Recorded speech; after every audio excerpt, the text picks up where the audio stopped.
Welcome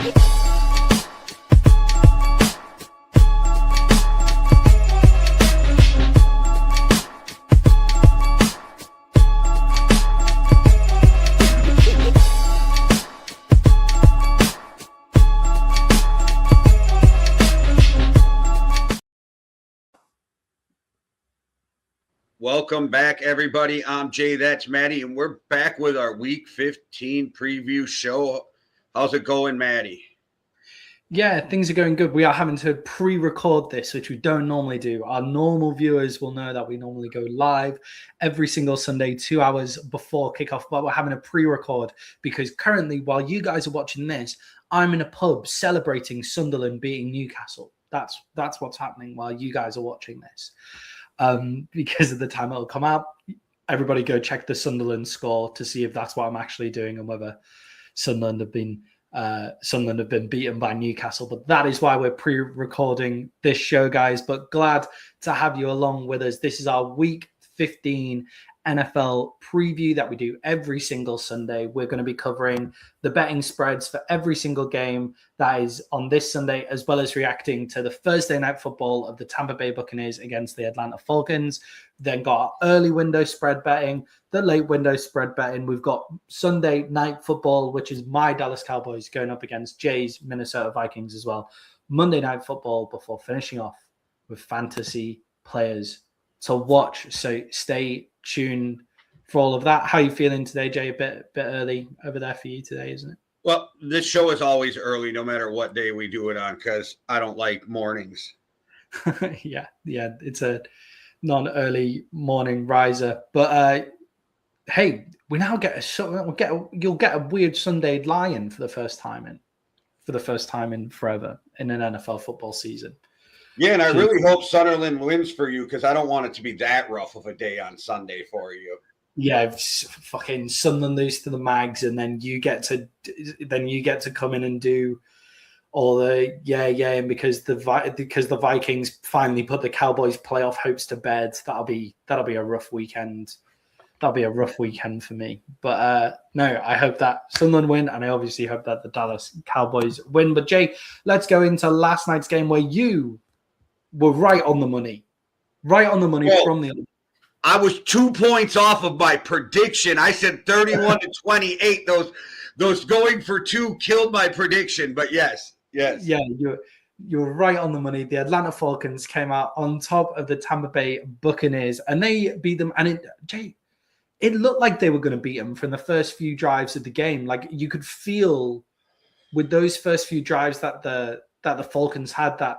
Oh, the game is on here, and I think the Falcons were playing way better. Like you text saying, I told you that the Falcons were going to win. That was before the end of the first half, and I said 100%. And then Bijan Robinson turned the ball over and made me think maybe.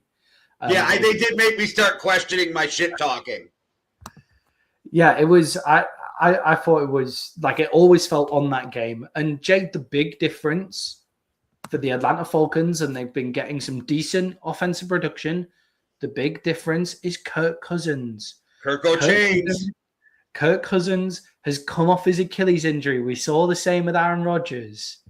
That Achilles injury takes some time. He doesn't like the system in Atlanta either. It all is taking a bit of time, and he looks way, way better. Jay, should Kirk Cousins be the Falcons' starting quarterback next year?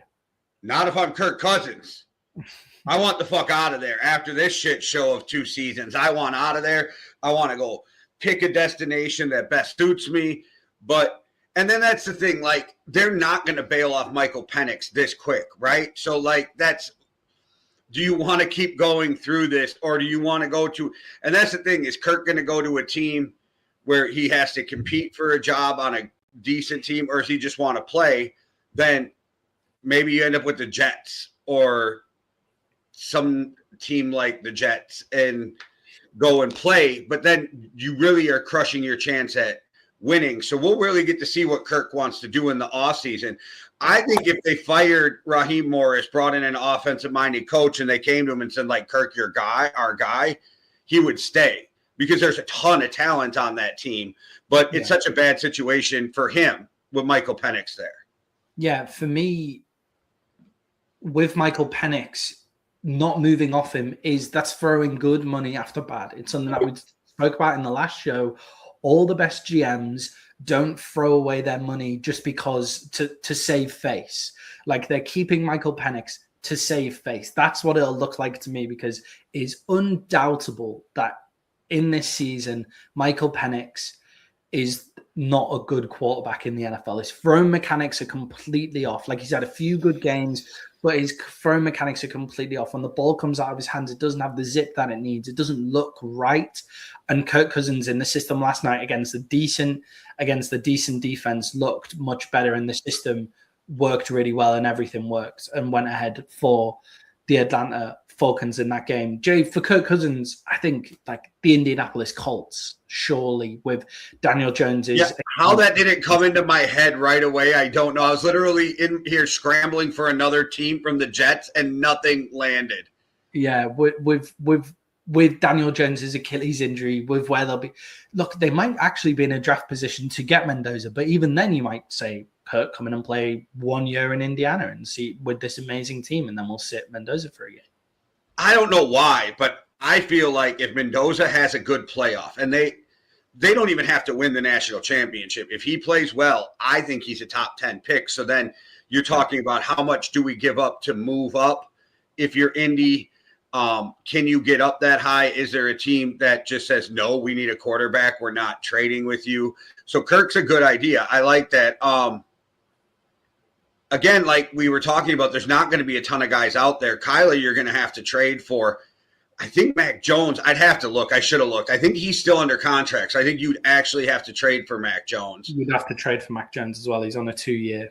Yeah, so I think Kirk, that's a good idea. And if you're Kirk, who he can say what he wants, and no, I'm not mad at him for this, but it is about the money. Kirk always can say it's not about the money, but he has shown $200 million over his career. It's absolutely about the money. So go to Indy. You might be able to leverage them for $25-30 million a year, because they have nothing. I think more than money, it's family, but it's like what protects family is generational wealth and a shit ton of money. Right, but if Kirk wasn't worried about the money, he would have stayed in Minnesota. Yeah, exactly. And mentored JJ for that last year. But it was about the money. So, like, I'm not mad at you. Go get paid. You got $100 million for 2 years. This is not hate. This is not me throwing shade. I'm just saying, Kirk has shown that it's about the money. I don't think it's about winning a Super Bowl for Kirk. I don't.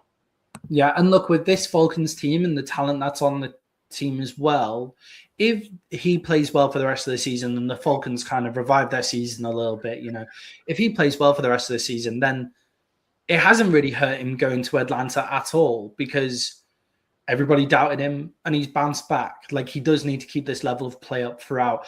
And Jay, a player that's going to help him do that is Kyle Pitts. Was this the coming out game of Kyle Pitts that we've all been waiting for? I hope so, but I can't say yes, because it's been so many years now since Kyle Pitts has been drafted. It's like, is it? I hope so. We all wanted this from Kyle Pitts, and you and I have talked about multiple times how maybe it's just time for him to get out of Atlanta and try something new, because he's too athletic and talented to be there. But that was an impressive game. Bijan, it is so weird. So Bijan is almost as effective as Gibbs, but compared to Gibbs, almost looks like he's running in slow motion. That is not to say Bijan is slow, but it is so weird. Like, he can do the same things, but it's not as quick, and it's kind of weird to watch the contrast. Yeah, it's like you have to watch Bijan, and you have to look at the box score, and you have to look at his stat line to compare him to Jahmyr Gibbs, because when you actually sit and watch them side by side, Jahmyr Gibbs just looks totally electric. But Bijan does exactly the same job, gets better stats in a worse team as well, but looks. He reminds me of that Le'Veon Bell, really patient, doesn't look like he's super fast, but always just racking up. He had a run where for like 15 yards, where it looked like he was almost walking, just sidestepping dudes, and I was like, this is so weird. Yeah, and he's a strong guy as well. Like, he's really strong. Like, the amount you can't arm tackle Bijan Robinson. Like, that's not something that you can do. So Yeah, he played really well. Jay, I think Kyle Pitts, this season and Kyle Pitts for the last season maybe as well, like has played really well, has been one of the top tight ends in the league. It's just we expected him to be this guy who changed the tight end position. And all the guys that came out after him have ended up being those guys that changed the tight end position. Brock Bowers, Tyler Warren this year, Loveland. Those are the guys. Colson Loveland as well this year. This tight end class has been ridiculous this year. But Atlanta did what we've all been saying they should be doing with Kyle Pitts. Kyle Pitts is a wide receiver. He's just huge. He's just an absolute giant of a wide receiver. And because Drake London was out last night, they played him at wide receiver. That's where he was playing. He wasn't playing tight end really. Like he was playing a wide receiver because Drake London was out, and it looked great. Like he made some big plays. He was running quite open a lot of the time. Like some of his route running was filthy. Like the route running on the route that he ran on his first touchdown where he breaks in and is able to check out. Like the guy's a tight end, but he's running like a wide receiver, and the Falcons need to realize that and go with that from now on. For the rest of the season. Yeah, and like you and I have talked about, there's talent all across that board. So what do they do from here? But not only do I think Raheem Morris is still on the hot seat, I think last night put Todd Bowles on the hot seat. Yeah, you think Todd Bowles on the hot seat? Why? So Payne's been irritated me for 2 years, or irritated with me. For 2 years, I've been calling for Todd Bowles to be fired, and he's the world's biggest Bucs fan. Yeah. I just don't think Todd Bowles fits what they need there to win a Super Bowl, right? Yeah. And we do know that Tampa is willing to move on from quarterback or from coaches. They bring in Tom Brady. You hear some shit behind the scenes. And then Tom Brady's like, yeah, I'll come back after a year. All of a sudden, Bruce Arians gone, right? Like they will move on from coaches. I think I think both teams need to look at that. And I think, and I'll talk about it more when we get to Tampa, but I think there's some things we're seeing in Tampa that will lead to them maybe needing to go get rid of Todd Bowles. But I think with the Atlanta Falcons, you won, so you're not going to do it today, but you need to just get out of that bad relationship with Raheem Morris and move on. We have seen this play out for 2 years, and this ain't it. They just have such an exciting offensive side of the ball, and they don't make the use of it that they should be making the use of. And currently, with the way that the NFL is set up, you're not getting the best offensive coordinators unless you make them your head coach. That's simply the way it is. So the Falcons need to bring in a better offensive coordinator to make the use of the weapons that they've put together. Their GM should be getting a lot of props for doing a great job because he's put a great squad together. It's just, I don't think they will fire Raheem Morris. I haven't heard enough noise about the Falcons wanting to fire Raheem Morris. I think they should after this season. And if anything, a game like tonight puts the nail in the coffin, like last night, puts the nail in the coffin a little bit more for me, actually, because that's what they should be.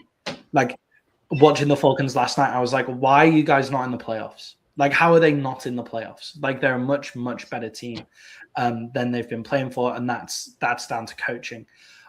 Jay, on the Buccaneers side of the ball, they're now level on games with the Panthers. The Panthers have a game to play this weekend that can put them ahead against the New Orleans Saints, and they'll be a game behind in the NFC South, a division that looked like they'd got totally won, and to be honest, looked like they had in the bag for the next 3-4 years as well because of the teams that are in their division. Jay, will the Tampa Bay Buccaneers make the playoffs? Because they have to win the division to make it. Yeah, I still think they'll make the playoffs, but it's not a guarantee, right? And then you look at their problems. Their offense isn't the same without Dave Canales, Liam Cohen. We've talked about this with the Eagles at nauseum at this point about having the right offense or defensive coordinator in there. And you make good points. You can't hold on to good coordinators without making them the head coach. And you're having Todd Bowles, who's a good defensive guy, but I want a guy with energy. I want some rah head coach. I want a guy who in this day and age in the NFL is offensive minded for the most part. There's a few exceptions. Don't get me wrong, Vrabel.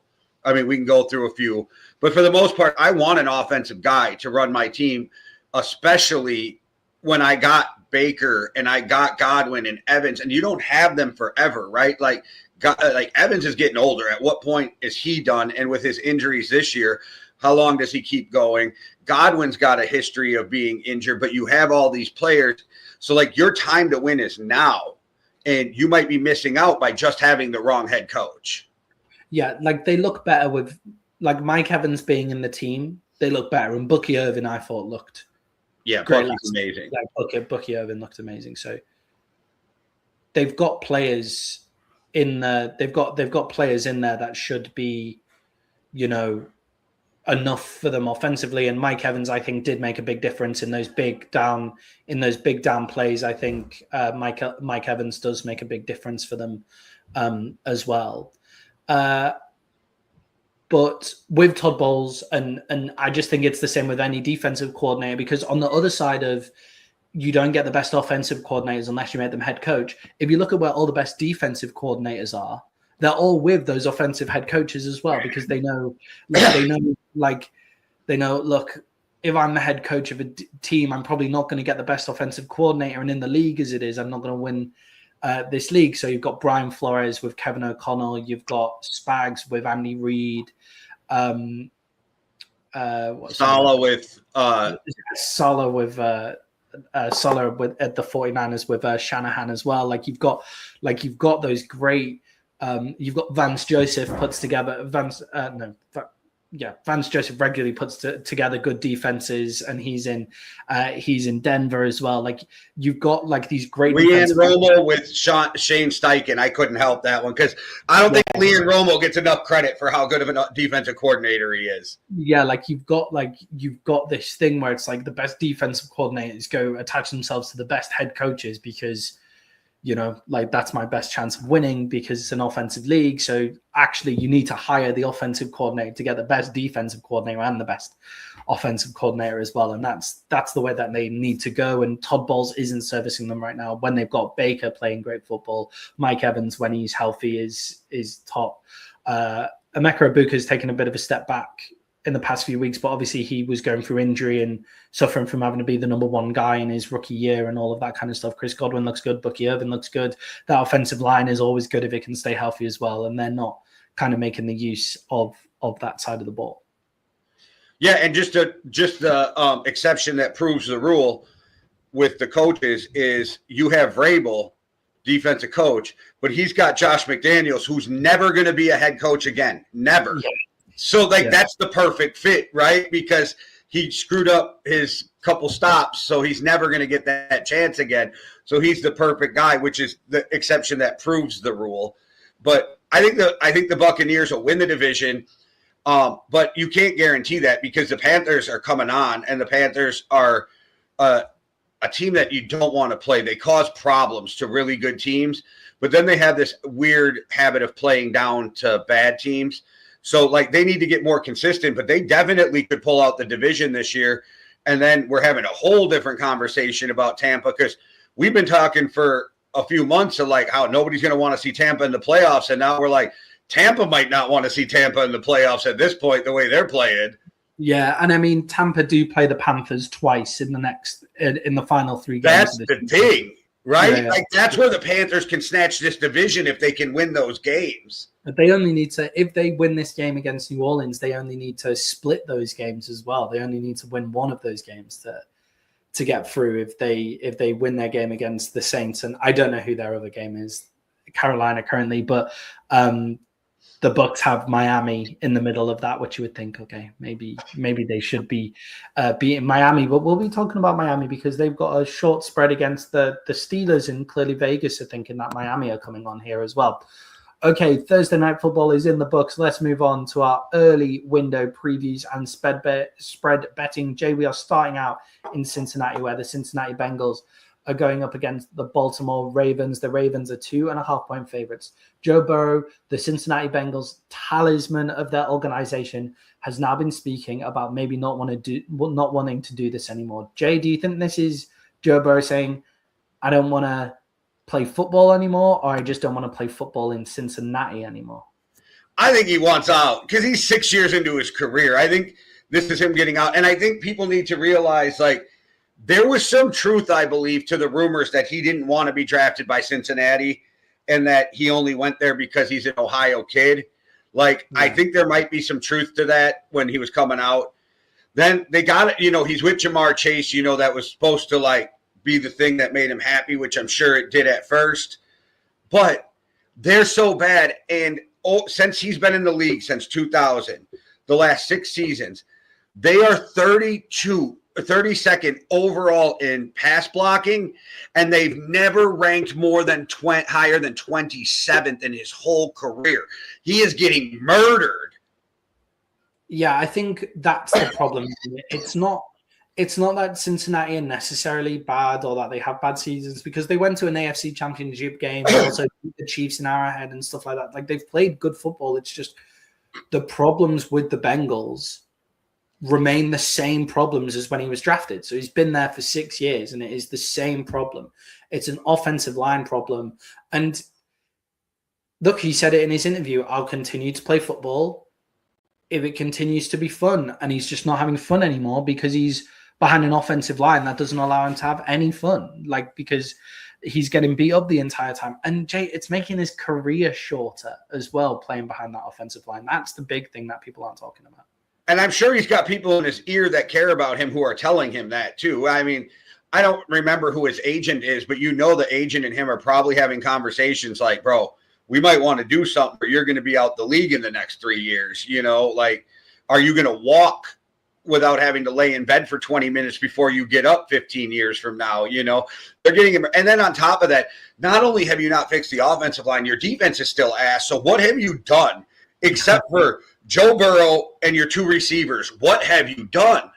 Yeah, and I think with the other thing is, has he picked this year to start saying something because the rookie quarterback class seems to be one guy, and there's lots of good football teams, and there'll always be teams that are ready to go for Joe Burrow, but maybe does it increase his stock even more if there's lots of decent football teams, like teams that have constructed some good stuff, but they won't have a quarterback to be able to draft. So, and if Joe Burrow comes out, this maximizes his leverage to being able to go to a good team. And I joked about it on Thursday with some seriousness in it, but then you said, do you think the Cincinnati would take JJ and 3 firsts? And I'm thinking, who can actually offer anything better? Because whoever gets Joe Burrow is drafting late. Right? Yeah. You're drafting late if you get Joe Burrow on a good team. So, and I don't think Joe Burrow agrees to go to a team that's shitty, right? Like, they can say, oh, he goes wherever he's traded, but quarterbacks have enough leverage where they're like, I'm never going to extend with you. I don't want to play for you. Teams aren't going to trade for him. Where is there a better option? But also, even if he doesn't want out, and maybe this is just a way to shake up the Bengals, to get him a new head coach, to get him a new GM. Maybe that's what he's at. But whatever's going on, he is not fucking in. He's not in a good place. And the thing was, what caught me is there was no anger.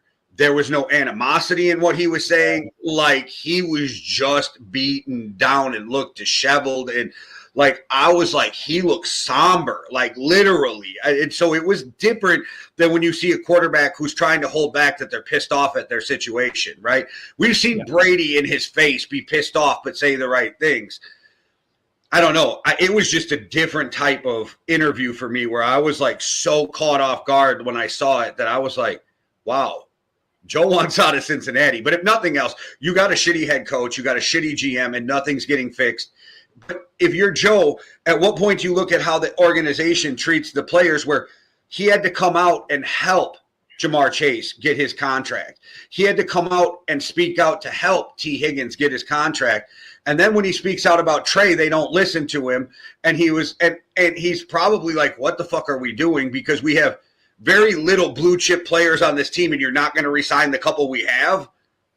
Yeah, exactly. And they're just a struggle organization at that point. And Joe Burrow is not a struggle quarterback. He's seriously talented. That's another guy that you think, Indy, maybe worth losing all of these games to be able to put yourself into a better place to get the picks to go get Joe Burrow, because their team is sorted. I mean, they gave up the picks to go get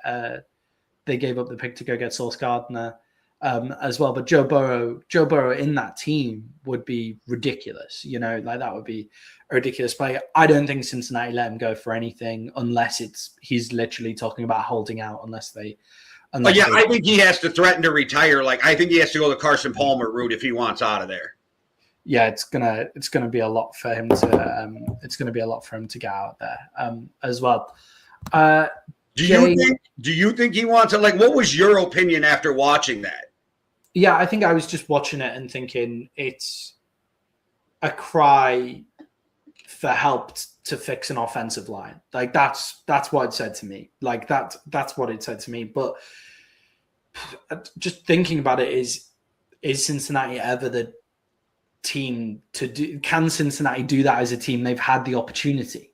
Like Cincinnati have had the opportunity to do that. It's been the same problem the whole time, and they've not done it. So, I don't see them as I don't know. I feel like maybe in a year's time, when it comes up to his next contract, that can't be miles away. Like his next contract for sign, or did they sign him to some crazy 7-year deal? Or no, I think he signed a 5-year extension, making it 6 years a couple of years ago. I think he's still got 3 or 4 years on that contract. Yeah, he's still got a while, but yeah, I don't see it. Jay, moving it to the performance of this weekend, will the noise around Joe Burrow affect his performance? Will it affect the Bengals' performance this week? I actually think, if anything, it makes them come out more fired up. Like, I don't think Joe Burrow's the poor me, I'm going to sit in my feelings type guy. I think that he's going to come out and show why he is Joe Burrow. And I think we've already seen that team plays better. And like, you would think Joe Burrow plays defense. Okay. Like, that's how much better they've played since he's been there. So, like, I don't think they mail it in at all. And I think all of his teammates are probably like, Joe's finally saying the shit all of us are feeling right now. Yeah, I agree. And I think, he signed a 5-year extension in 2023. Oh, so he's still got time. But he's still got time on his sentence with the Bengals, unfortunately. This would be the year if he was to come out to do that year. I agree. I think he's more of a fired up guy. I think he's and he's an Ohio kid. Like, I think he wants Cincinnati to do well as well. Like, I don't think it's, a totally phone it in job. No shot at JJ McCarthy, but you know how JJ McCarthy says he's got his alter ego 9?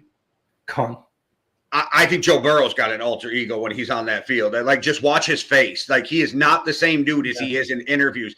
He looks like he is focused, angry, and ready to end you right there on the football field. Yeah, and maybe it's even the Bengals have an alter ego called 9 when Joe Burrow steps onto the field. Their defense has an alter ego called 9. Yeah, they act like they're playing with only 9 guys on the field. That's what their alter ego 9 is. Yeah.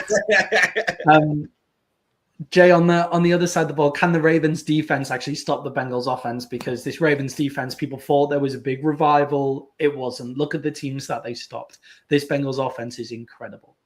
No, I think that Ravens in for a long day of yardage. Now, the thing is, the Bengals have to put the ball in the end zone, but they're going to get a lot of yardage. And I was kind of shocked that this game was 2.5 points.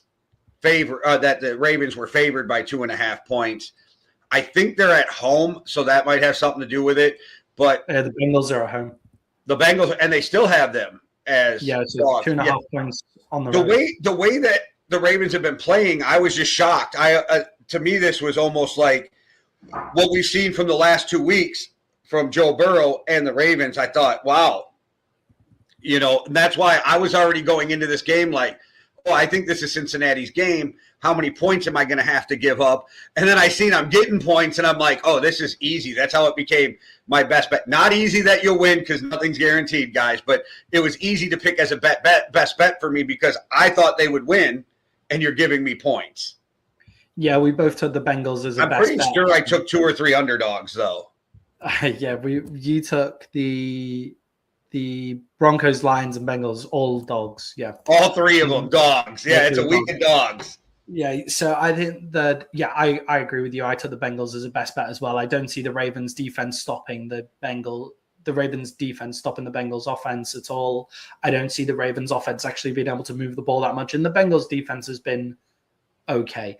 But if it goes to a shootout, I trust the Bengals over. I trust in the Ravens this season in an offensive shootout. You made a great point with Lamar being injured too. So we're not going to see the running Lamar on Thursday when you talked about that. So that changes life for Baltimore also.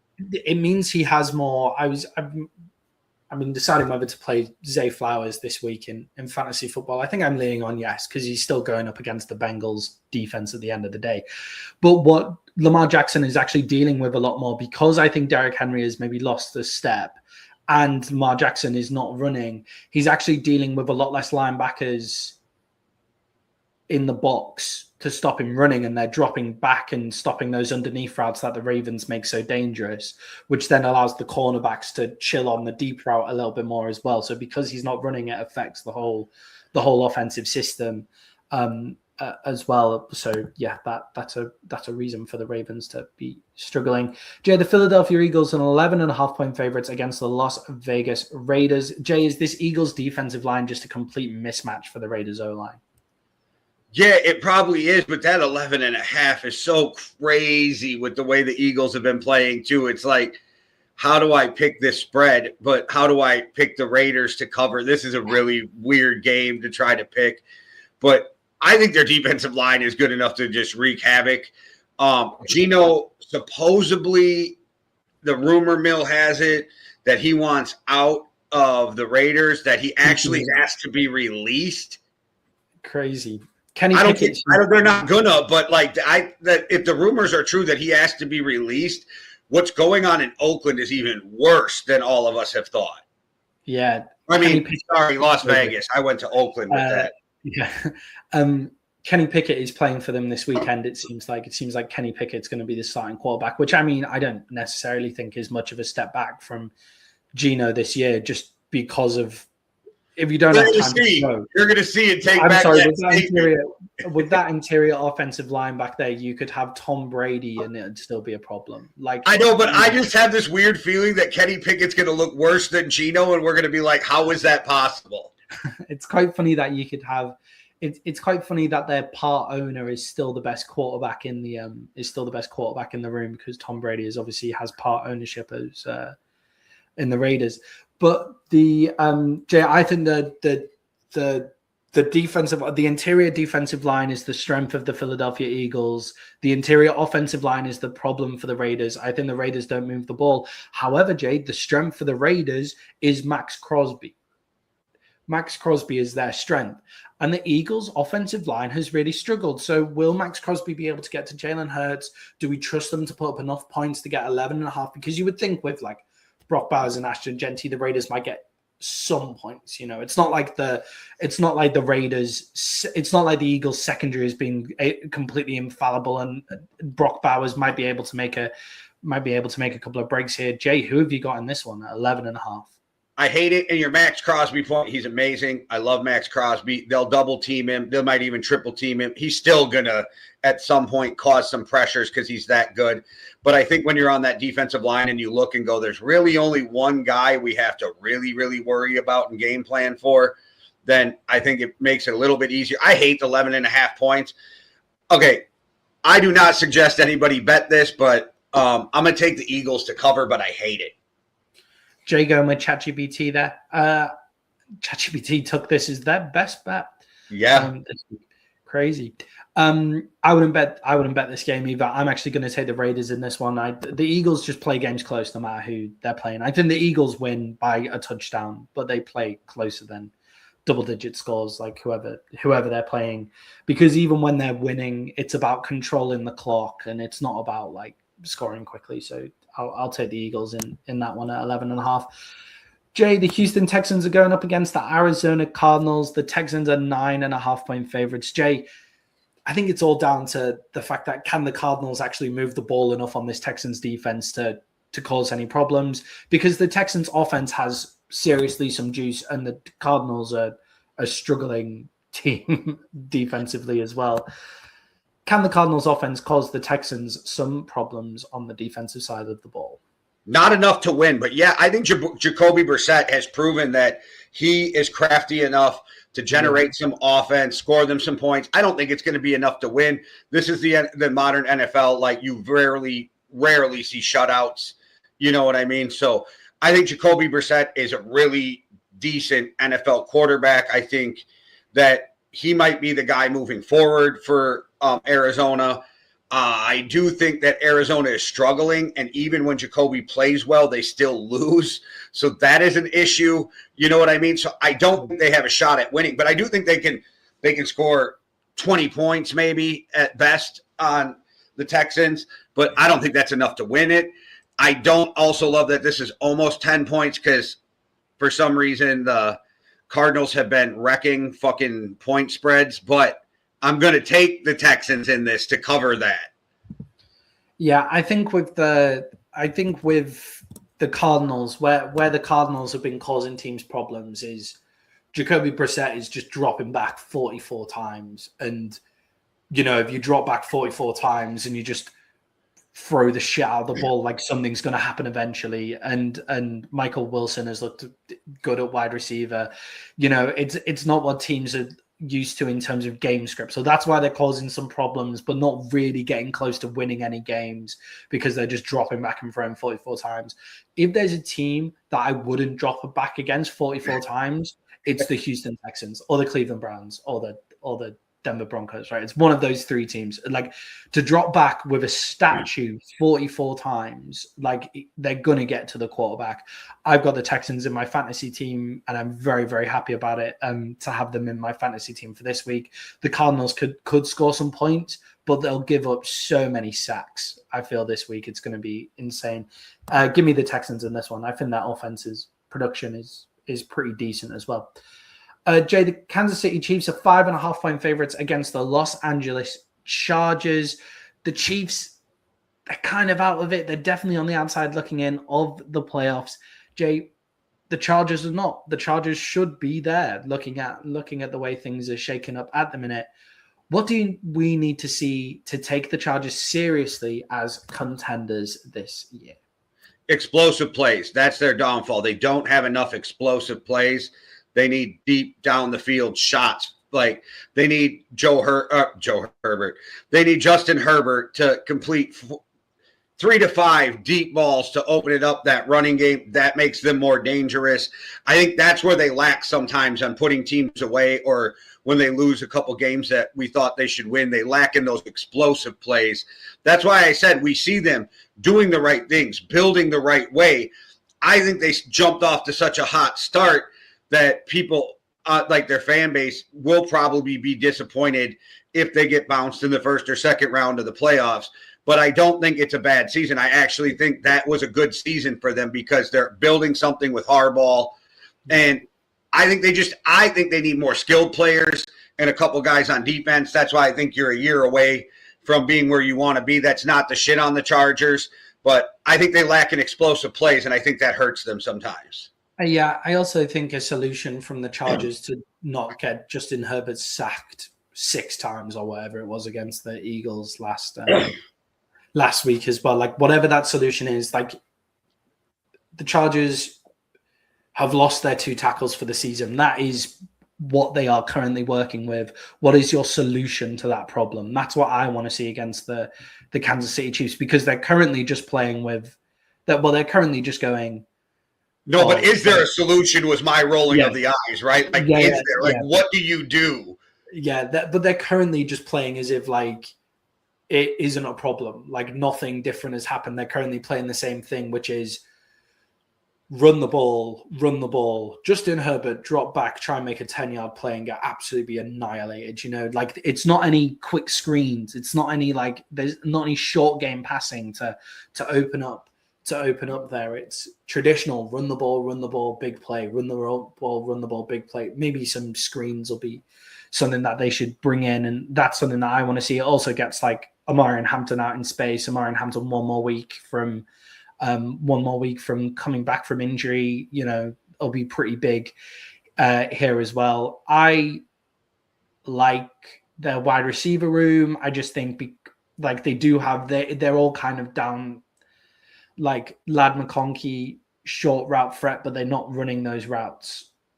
Keenan Allen, short route threat, but they're not really running those routes. They're sending them all deep, but giving Justin Herbert no time. And they would actually arguably make bigger chunk plays if they had more short route running as well. And then it would also free up Quentin Johnson to go over the top instead of just having to play up against two high safety all the time throughout everything that they do.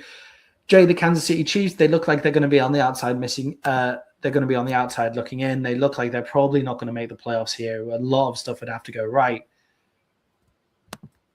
Who should the Kansas City Chiefs be looking at selling to move on? Which players have got to show you something to say we're going to be Kansas City Chiefs next year?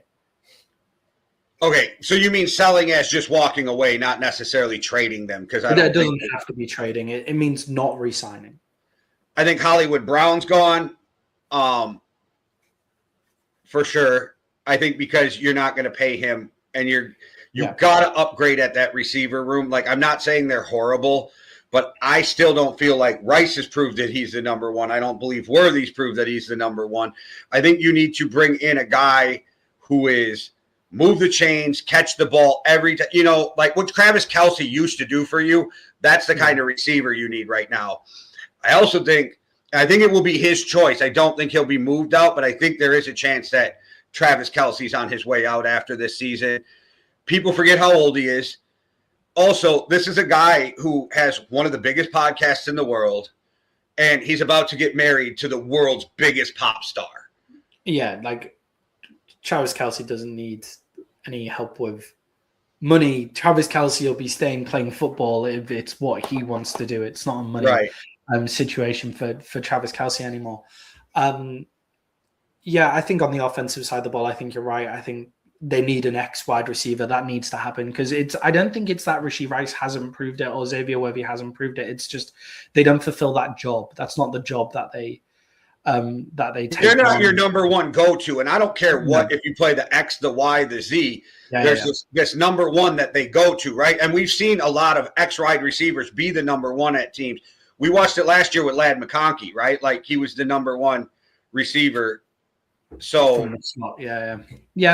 don't know. I just don't feel like they have that trusted go-to guy, which Kelce used to be. And you have Rice and you have Worthy who can take the top off, make big explosive plays. So that's exciting.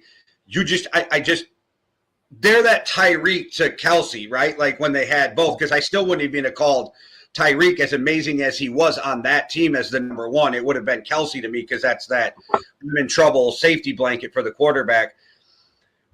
This game though, Maddie, has me going back and forth because my head and my heart are so battling on this game right now.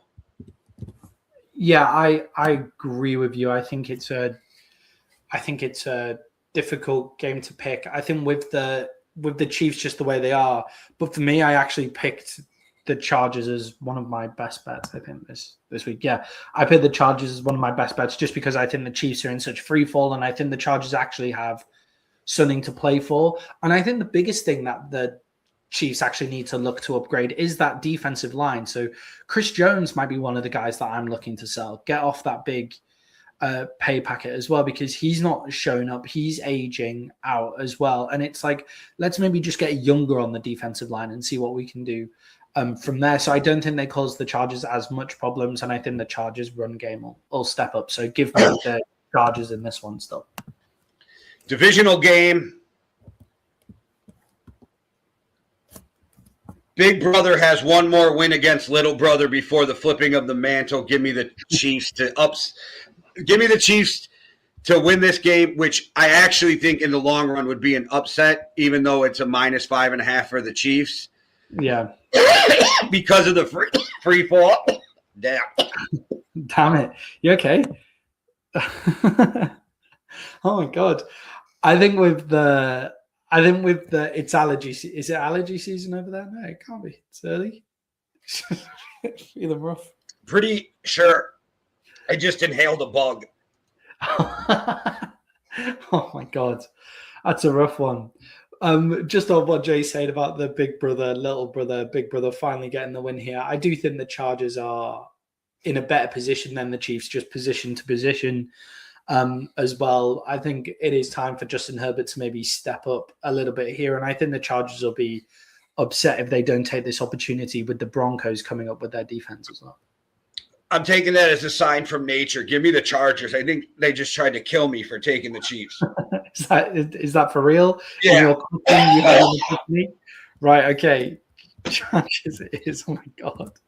Because even if the Chiefs win, I was more thinking again as I was dying, is it more than 5.5? I don't know. I think it's to be a close game. Yeah. So give me the Chargers. Oh my gosh. I think I swallowed a little gnat or some shit. That was awful. Yeah, that was a lot. Jay, in another divisional game of maybe, this is the revival of the big brother in this division here with the New England Patriots and the Buffalo Bills. This is Big Brother had to give it over to Little Brother, and then Big Brother went and got his shit together and has come back and started dominating Little Brother.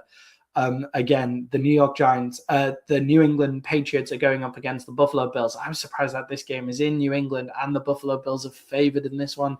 Jay, at this point, when you're building a team, would you rather have second season Drake May or would you rather have Josh Allen?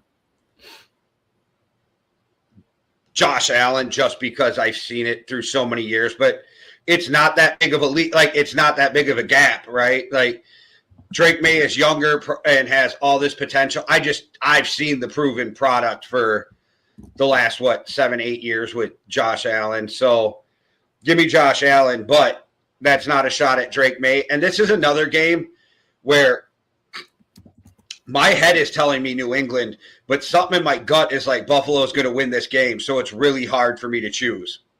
Yeah, I think with the Drake May and Josh Allen conversation, the only reason you do it is if you're going to come out and assemble this unbelievable team in the next 2 years. So you use Drake May's rookie deal to go do that. Josh Allen is a better quarterback than Drake May. I've seen a lot of people, a lot of New England, like Boston types, like saying that Drake May is better than Josh Allen. That's just not true because Drake May is athletic, but he's not as athletic as Josh Allen. Like that's just completely. He's got to prove it too, right? Like you still got to prove it. Even if you end up being better than Josh Allen, you haven't proved it yet.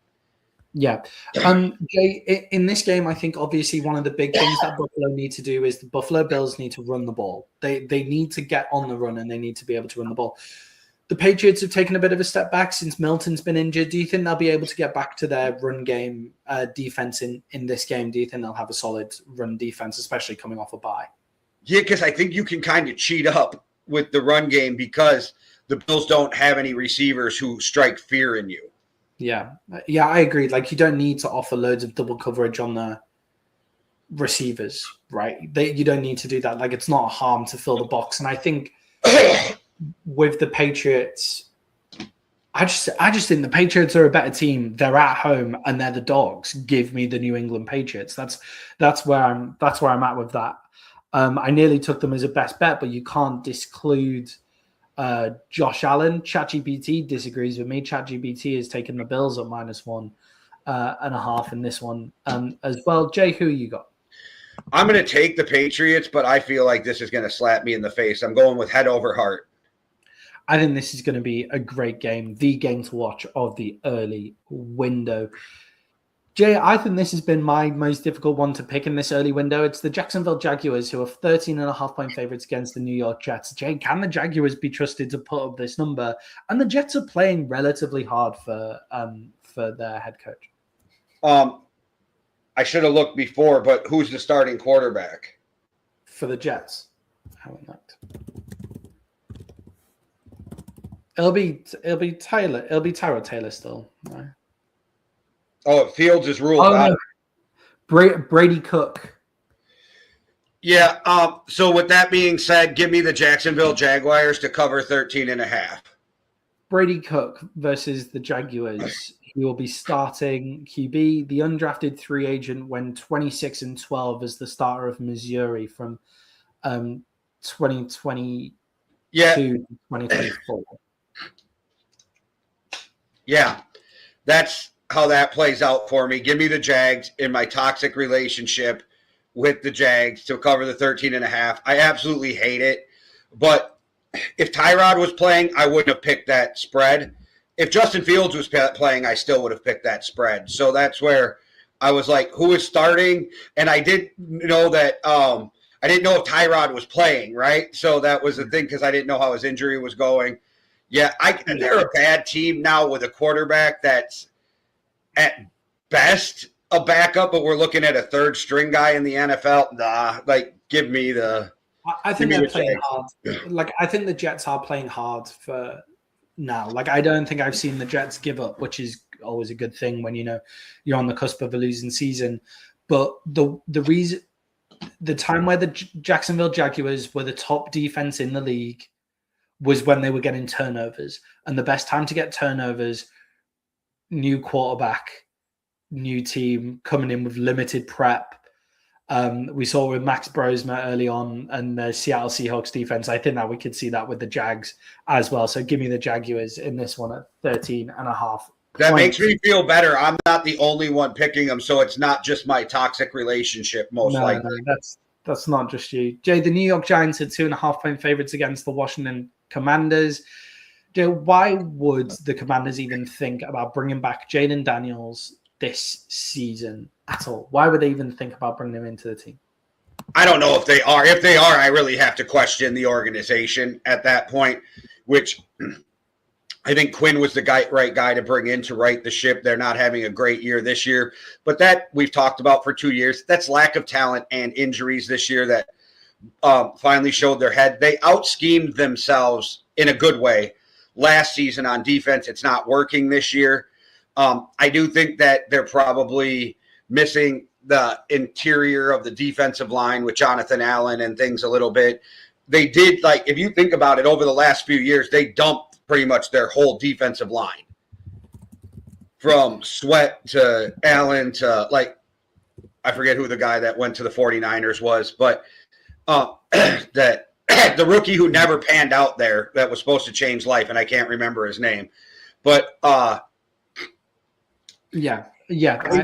I think it's just like they out-schemed and outplayed themselves last year. I think they have the right idea. I just don't think they have the talent. They've had injuries across their receivers, across Jaden Daniels. It's just caused problems, running backs. So I think it's just they got to ride this rough season out, regroup, and hope that they can do better for something for next year while they're building. And it's why I don't mind Marcus Mariota in this game, and that's I'm kind of was shocked that the Giants were actually favored. But then I sat back and thought about it, and I'm like, I can give you 10 reasons why both teams should beat the other team. Because, it's not a shot. Like, neither of them are great teams right now, but the Giants are really exciting to watch. So I wonder if that kind of leans into the betting and like that. And Jackson Dart is one of those guys where he's always going to play tough and do whatever, but is he going to have a great game or a bad game while he's trying to do all of this? I don't know, Maddie, where are you at with it? Because I'm still bouncing this around in my head. Like, so what are your thoughts on the game? I think with the Commanders and Jaden Daniels, I think it makes a lot of sense to not have him play for the rest of the season just because of where you are. Like, and he's like, I know it's different injuries every time, and quite often they're freak injuries, but he is clearly getting beat up. Like, so just sit him, maybe think of ways to get him less beat up in the future, whether that's get the ball out earlier, whether that's like, making sure you go down when you scramble and all of those kind of things. So I think sit Jaden Daniels for the rest of the year. I don't think Marcus Mariota has been bad. Like, I think Marcus Mariota is there, and the Washington Commanders have given people good games. So stick with that as well. On the other side of the ball, you have the New York Giants. Now, the New York Giants, Jay, I think they're in a sneaky great position. I think they're one of those teams who, would you be surprised if they go from like worst to first in the NFC East next year? Because I wouldn't be overly surprised. Like, the Eagles and the Cowboys are pretty good teams, but it's the Cowboys that make me question that, honestly, because I think the Cowboys, and this isn't to stroke your ego or Cowboys fans, but I think the Cowboys are doing the right thing right now. I think that trade was great for them. I think they made major moves. So they make me hesitate from worst to first, but I don't argue with you that they are going to be extremely take a step forward. Yeah, it's like when they come back next season with Jackson Dart, one more year, hopefully sliding and not getting the shit kicked out of him. Cam Scatterboo comes back from his injury. You have Tyron Tracy in the backfield as well. You have Malik Neighbors out of wide receiver. You've got the guys that's been going pretty good for him already. Pretty good for them already in this game, like Slayton and Robinson as well. Like you have like a good wide receiver core there when you add Malik Neighbors back into it. Their offensive line is looking okay. Their defensive line is full of stars. People are calling Abdul Carter a bust. He hasn't really shown up in the NFL the way that you want, but you know, a bust I think is harsh, and I think he'll just get better and better as he goes through as well. So if I'm a head coach and if I'm looking for a head coaching job this year, I want the New York Giants job. Like that's the job that I'm currently looking at and wanting. Because it's open. It's an open job to go and take as well. So I think these are both teams that are in like a weird position where this isn't their year. It's all focused on to next year. I think the Giants are probably better player for player currently. And after the Commanders just got beat 31-0, I think I'm going to take the Giants in this one. Yeah, I think you convinced me. Give me the Giants. And the Giants, just listen up. Mike McCarthy's out there. Go get an adult. Put him in the room. He will guide your quarterback into being a very well-rounded NFL quarterback. Mike McCarthy has done great things with Aaron Rodgers and Dak Prescott and backups that he's played in Green Bay with Hasselbeck and different guys. So go get you an adult in the room. Go get you a guy like Mike McCarthy. Yeah, and Jay, the last game of the early window is the Chicago Bears up against the Cleveland Browns. The Bears are 7.5-point favorites in this game. Jay, I think the main question is, can Caleb Williams perform against this Browns defense? I think, well, yes, but I'm taking the Browns for the upset in this game. But even if they don't win, that's a high point spread, right? For a team that has that good of a defense. I think Shedeur showed that he can play in this league. I think he had, 384 last week or something. Yeah. I think this Browns team is oddly out of it and rejuvenated. Seeing Shedeur Sanders in there makes that defense play better. So I think we're going to see an upset in this game. But I do think that Caleb will generate some points. I don't think it'll be a shutout. But I think that they hold the Bears to less than 20. And if they hold the Bears to less than 20, they win. Yeah, I think with Cleveland, they're gonna ask the question, like with Caleb, isn't it? It's like, we're not gonna let you run. We're gonna ask you the question, can you throw on us? And I think if I'm Ben Johnson, I'm gonna go look at everything that Kyle Shanahan did in that game with when the 49ers played against the Cleveland Browns. That's the game plan that I'm gonna go look for immediately. How do I get my players the ball quickly? That's the entire game plan here. The 49ers were able to do that against the Cleveland Browns. They were able to move the ball. I think Caleb Williams is probably better than Brock Purdy, and I think Brock Purdy, whether it's this season. I think you're missing the Christian McCaffrey effect. It's the Christian McCaffrey element. That's the problem. It's the Browns do not have the Bears do not have a Christian McCaffrey. Swift is that style, but just not that guy. Right. He's not. And he's good. That's not to take away from him. Yeah. It's just not what he does. It's another guy. He has been a little bit tougher this year, but his game is not tough yards, where I feel like McCaffrey's one of the weird few guys. There is a few. He's the scat back and the hammer, right? And you don't see that a lot on the teams, but I think that it's hard, and I get what you're saying. Go see what a successful team did against him. I think it's hard when they got the anomaly Christian, because he's 112 and still doing it at the running back position. So I don't. It's not a shot at the Bears. I just think the Browns' defense is that good, and I think Shedeur is their answer. And I don't think he has to be great. I think if Shedeur throws for 250 yards with no turnovers, that's enough. Yeah, I think the Titans had some weird offense against the Browns last week as well, which was pretty mad. The Titans got some strange offense in that first quarter, and then it went back to normal. Who do you think has the better running game? I think the Bears have the better running game, but it's closer than. So it was I was setting you up, but that's a good answer. I was kind of setting you up for. I agree up until now, the Bears, but the Browns have had a decent running game. And now with Shedeur, I think it's going to make the running game better. So that was kind of a trick question. But that's the thing. Like, I also think that it makes it hard when the team you're playing, the reason they sucked in the Browns is because they didn't have a quarterback, right? Like, they kept trying to do it with Joe Flacco or Dylan Gabriel or whatever, and they don't have the greatest offensive line. So Joe Flacco was not the guy. He's got no movement back there. And I think what Shedeur has shown that he can make plays on the run, and I think that might be the difference in the game. I am excited to see Caleb Williams go up against this defense, though, because he isn't athletic enough, and he is a magician at not getting sacked, right? Like getting out of the pocket and moving.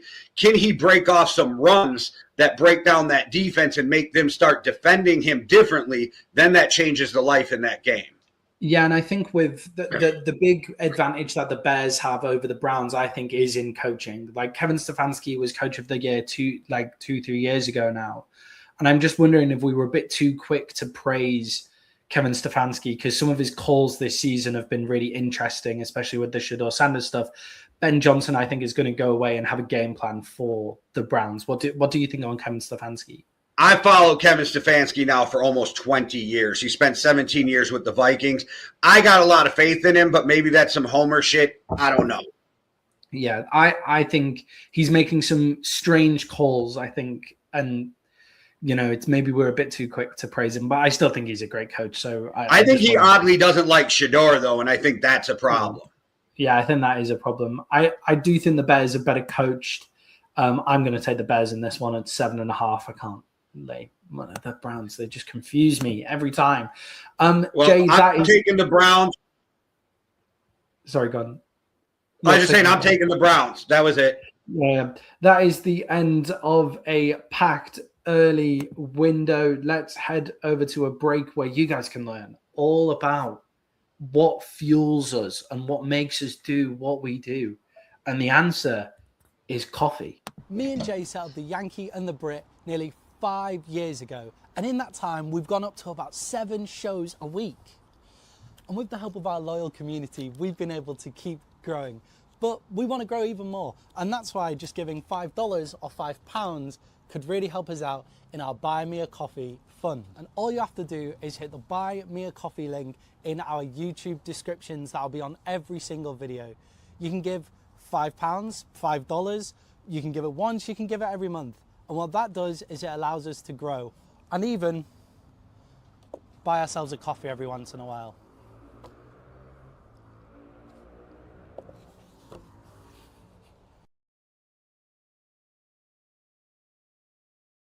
All right, guys, so you can go to our Buy Me a Coffee page through the QR code at the top or the link in the description below, and you can head and buy us a coffee, and that would be great. And we'd be really appreciative, and it basically fuels everything that we do. Thank you for all your support. Jay, the first game that we're looking at in the late window is the New Orleans Saints going up against the Carolina Panthers. The Panthers are 2.5-point favorites. Jay, after last night, should the Panthers be getting ready for a playoff run? And what do they need to do to secure their playoff run? What do they need to add to that team? They just need more consistency out the quarterback play, because we watched them win a game where Bryce Young threw like 100 yards at Green Bay, right? Like, Bryce Young has to be more consistent for that team. The more I watch them, the more I still wonder if Bryce Young is the answer for the long term. But I like what they're doing. I like what Dave Canales is doing over there. Good offensive mind. I think they should beat New Orleans. I don't think that New Orleans has enough to beat them. But New Orleans has been playing gritty for a shitty team, and that's all you can really ask for from your shitty team is go out there, grit it, pull out some wins you're not supposed to. And Kellen Moore has been doing a great job with the limited resources he has. So I think that this could be a close game. It could be a battle of the division. But I think when it's all said and done, that the Panthers win, and that 2.5 doesn't scare me because, I mean, you win by a field goal or more and you cover that. Yeah, for me, the Panthers are one of my best bets of the week in this game. I think the Saints won against the Bucs in a total rainstorm. And look, I thought Devin Neal was good. I thought Tyler Shough played his best game and looked pretty good as well. He won my rookie MVP award as well. But Jay, I think the story of these two teams is actually their coaches. They've got two young coaches that are coaching for bad teams and probably would make a big difference for some better rosters. Like if Dave Canales, if the Bucs moved on from Todd Bowles and they took Dave Canales instead at that point, where would the Bucs be now? If the Falcons hired Dave Canales, where would they be now? With he has some sort of quarterback whispering potential in him, and that's in their division as well. Like Dave Canales and also Kellen Moore, he was tapped to get a head coaching job at the Dallas Cowboys for what felt like year after year after year. He was the heir apparent and ended up having to move away to go and get an offensive coordinating job somewhere else, and then has now taken this head coaching role. And I think he's taken to head coaching in the way that we all thought he would. So Jay, is there ever the chance, because this is what happens in every other sport, where those teams that are constantly at the bottom and have worse rosters, do you ever give up an NFL head coaching job to go get a higher NFL head coaching job with a team with a better GM? Like, you don't see it unless the team moves on from you, like Eagles and Andy Reid, right? But I don't think it's the worst idea. Will you catch some heat? Sure. But the college coaches do it all the time, right? We just watched Lane Kiffin leave Ole Miss, who has a chance at doing something great in the playoffs, to go to LSU, which I really hate the college system that they can pluck a coach before the national championship game. I think that needs to change. You shouldn't even be able to talk to a head coach till the season's over, because it's not fair to the kids. Like, it's really not fair to the Ole Miss kids on what's going on right now. And it's not Lane Kiffin's fault either, because Lane Kiffin's been given like a fucking absolute bag of money, to go and do that program as well. Like, it's not great, but like, right. So I just think the system needs to change, because then they still could have got Lane Kiffin and these kids could have rode out this magical season at Ole Miss. I don't think it's the worst idea. You just don't ever see it happen, right? And then you would have to get traded if your contract's not up. And then we have seen that a couple times.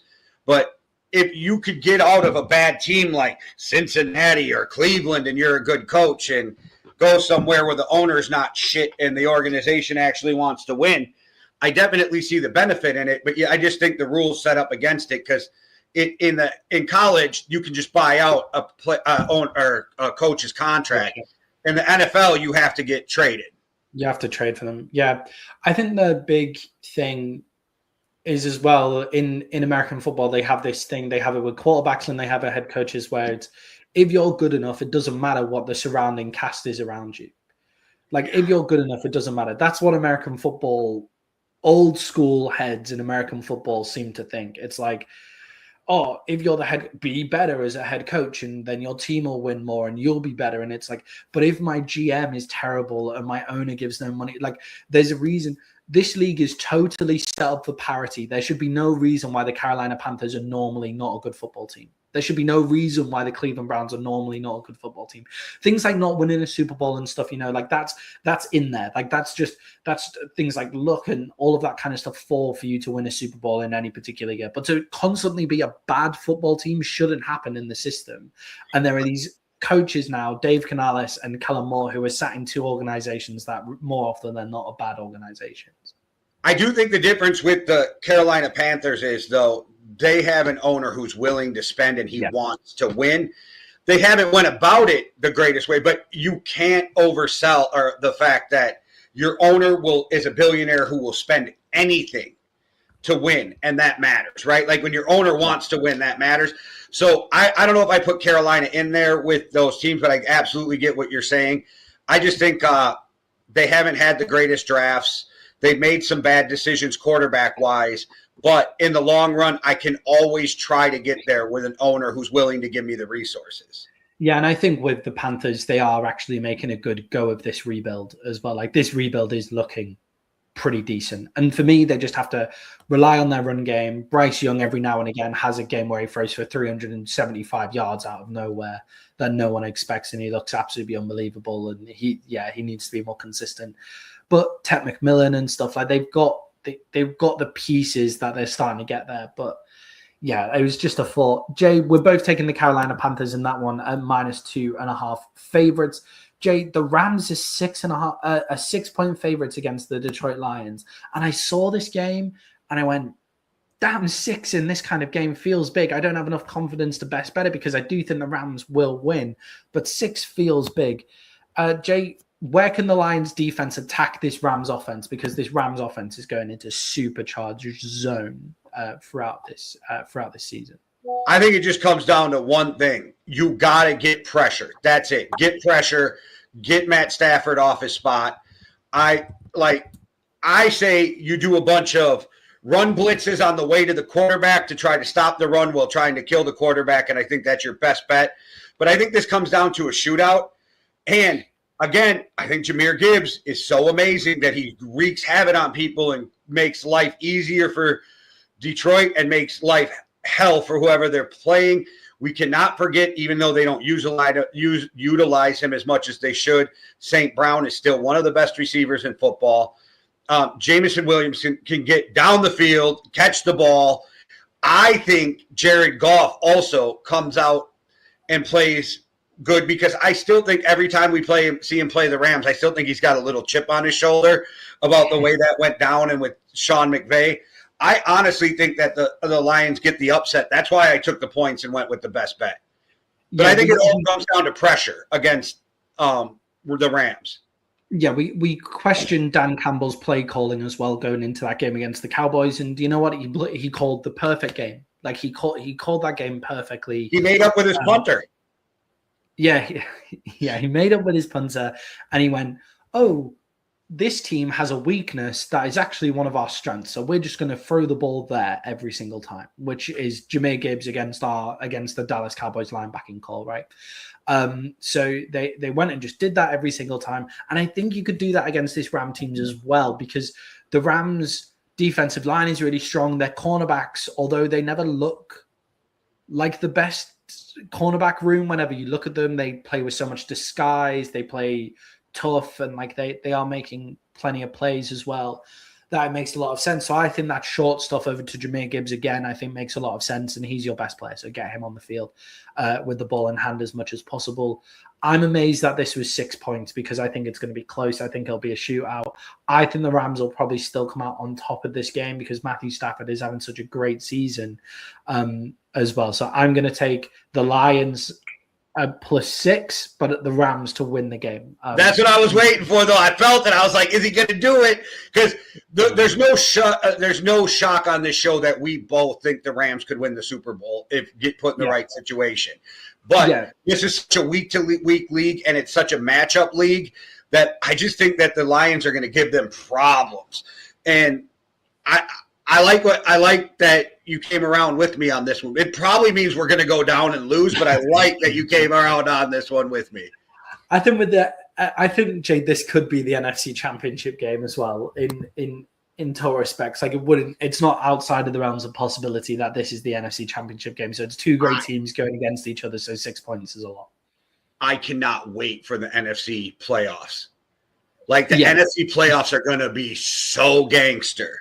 Whoever makes it in, it's just loaded teams after loaded teams. Yes. And it's not teams being carried by one player. It is loaded teams. Yeah, because the AFC is that top-heavy best quarterback conference. The NFC is that build a team, get a serviceable quarterback conference. Yeah, and we're going to see some just explosions in the playoffs. Yeah, that's going to be great. Jay, another team that could be in that NFC Championship game is the Seattle Seahawks. They are 13.5-point favorites against the Indianapolis Colts. And I think this all comes down to the fact that Phillip Rivers is going up against the Seattle Seahawks defense. We saw what that defense did to Max Brosmer 2 weeks ago. Jay, can Phillip Rivers survive the Seahawks defense? I don't know. Because we're literally talking about a guy who was an MVP finalist, who is now an Hall of Fame finalist, and is now playing in the same season that he was a finalist for the MVP. So it means he hasn't played in 5 years, right? So this is wild that they are going to throw him out there after 5 years of inactivity in the NFL. We thought it was going to be rough for Michael Vick to do it after 2, and Andy Reid brought him along really slowly that first year.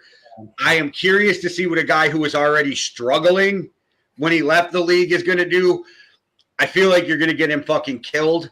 And I am just going to take the Seahawks to cover this because I'm not sure that this is the best idea. You brought it up on Thursday that you think it is like a bad idea. I forget the words you used, but it's negligent.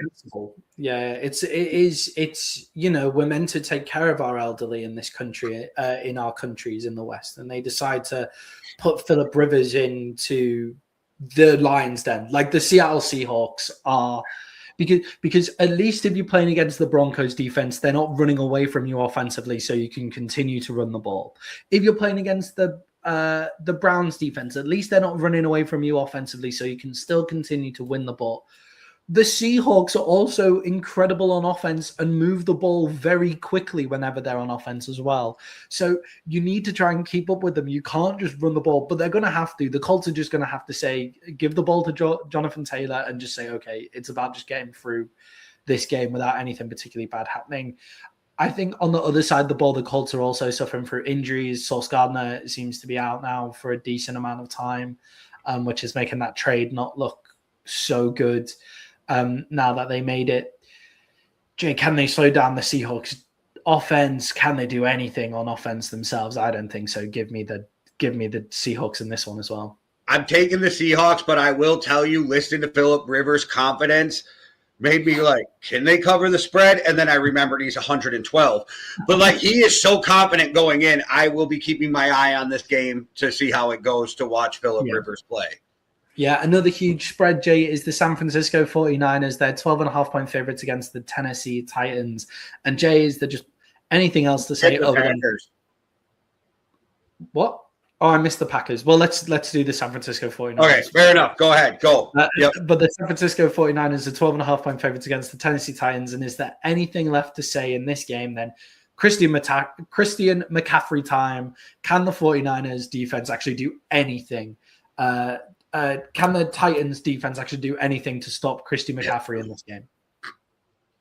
No, and I think this is a game where you have Kittle have big plays. Maybe you see one of these young wide receivers break out. I think this is a type of game where they're just going to get beat up on. But the thing is, I like what the 49ers are doing this year. I like this team, but also they are one Christian McCaffrey injury away from being complete ass.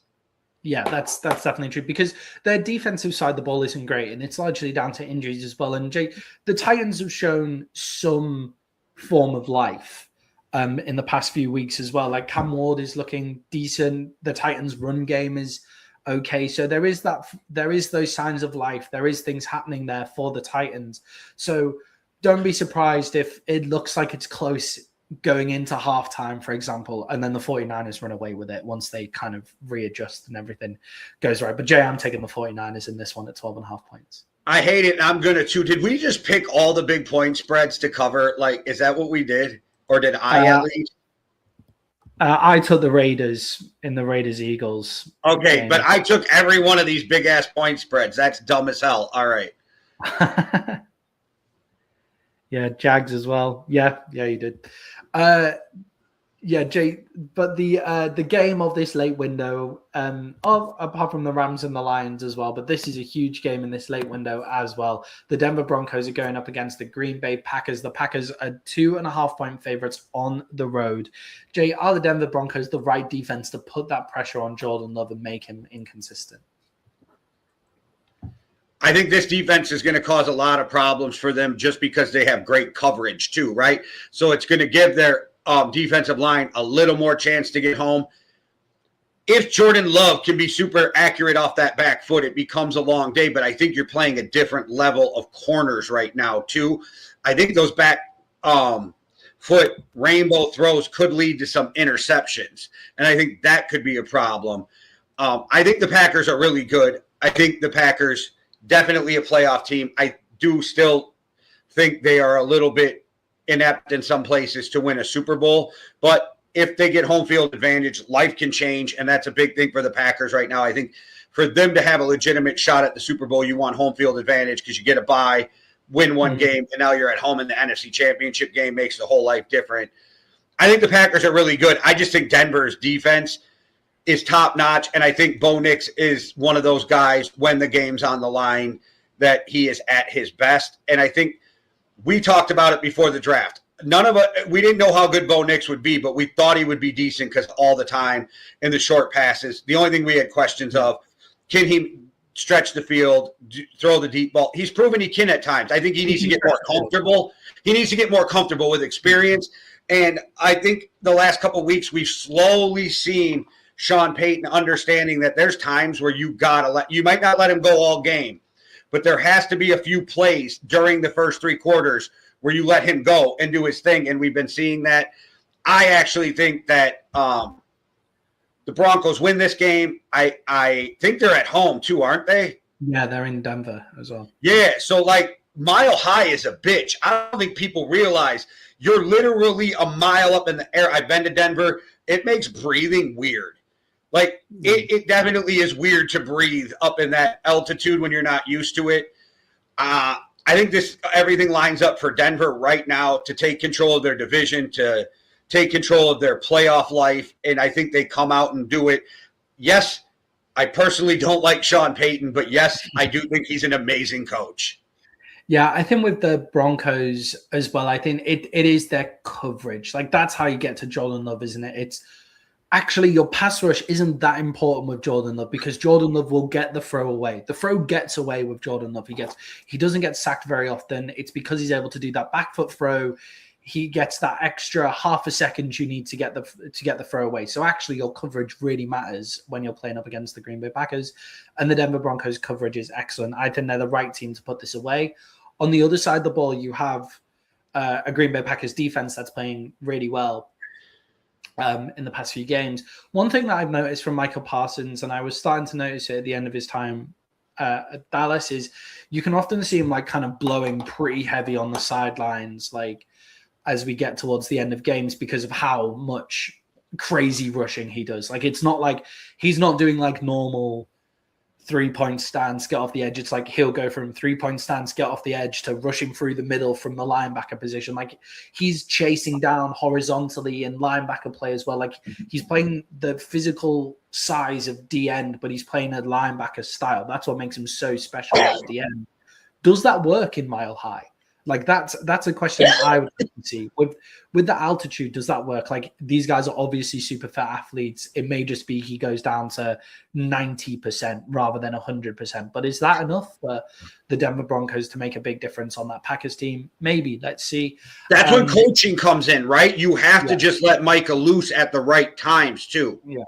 Yeah, definitely. And I agree with you with Sean Payton needs to do things to allow Bo Nix to like stretch the field early on. And I think I think it is a confidence thing from his head coach with Bo Nix because he can stretch the field when the game's on the line, the fourth quarter. We've seen it. So that makes sense that he can do it in the first and the second as well.